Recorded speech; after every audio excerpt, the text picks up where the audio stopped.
वाळूजमध्ये झालेल्या व्यावसायिकाच्या खुनाचा उलगडा करण्यात शहर गुन्हे शाखेला यश आलंय। धक्कादायक माहिती म्हणजे ग्रामीण पोलीस दलात कार्यरत असलेल्या पोलीस हेड कॉन्स्टेबल रामेश्वर काळे यानेच व्यापारी आणि आपल्या पत्नीचं अनैतिक संबंध असल्याच्या संशयातून व्यापारी सचिन नरोडे यांना संपवलं। याचा उलगडा होताच हेड कॉन्स्टेबल आणि त्यांच्या साथीदाराला पोलिसांनी ताब्यात घेतलंय। विशेष म्हणजे हेड कॉन्स्टेबल काळे हे लाचलुचपत प्रतिबंधक विभागाच्या एका कारवाईत निलंबित होते। पोलिसांमधीलच हा गुंडा पोलिसांनी शोधल्याच्या घटनेची चर्चा सध्या संभाजीनगरमध्ये सुरू आहे।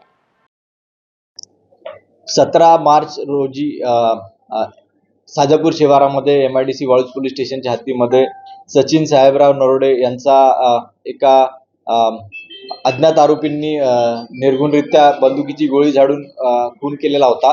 त्या संदर्भाने माननीय पोलीस आयुक्त लोहिया सर आणि क्राईम टीम तसेच MIDC वाळूज पोलीस स्टेशनची टीम यांना तपासात सांघिकरित्या यश आलेले आहे। तर त्या तपासाचा उलगडा केला असता रामेश्वर काळे आणि लक्ष्मण जगताप या दोन आरोपींनी सचिन साहेबराव नरोडे याचा खून केल्याची माहिती आमच्या प्राथमिकरित्या समोर आलेली आहे।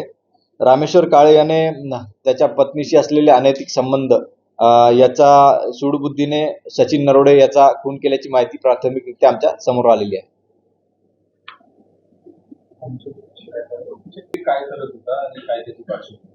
आरोपी रामेश्वर काळे हा पोलीस कॉन्स्टेबल होता आणि तो छत्रपती संभाजीनगर ग्रामीण पोलीस दलात मध्ये कार्यरत होता, पण तो सध्या सस्पेंडेड होता एका ACPच्या ट्रॅकमध्ये आणि त्याचा सोबती लक्ष्मण जगताप हा त्यासोबत व्यवसाय करत होता। ते अनैतिक संबंध असलेले त्याच्या पत्नीशी असा रामेश्वर काळे याला सचिन नरोडे याच्यावर संशय होता।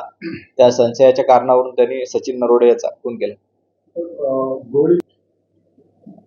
त्या गोळीच्या आम्ही त्या फॉरेन्सिक लॅबकडे ते खाली केस आणि जी बुलेट होती ते पाठवलेलं आहे, त्यावर आमचा तपास चालू आहे। प्राथमिकरित्या माहिती घेतली असता सचिन नरोडेचा 7 जानेवारी रोजी याच वर्षी त्याची जी गाडी होती ती जळाली होती। त्या संदर्भात सुद्धा आम्ही रामेश्वर काळे याच्याकडे विचारपूस केली असता त्या संदर्भाने त्याने प्राथमिकरित्या आम्हाला माहिती दिलेली की ती गाडी त्यांनी जाळली होती। किती पथक आणि MIDC पोलीस स्टेशनचे 3 पथक आम्ही नेमलेले होते।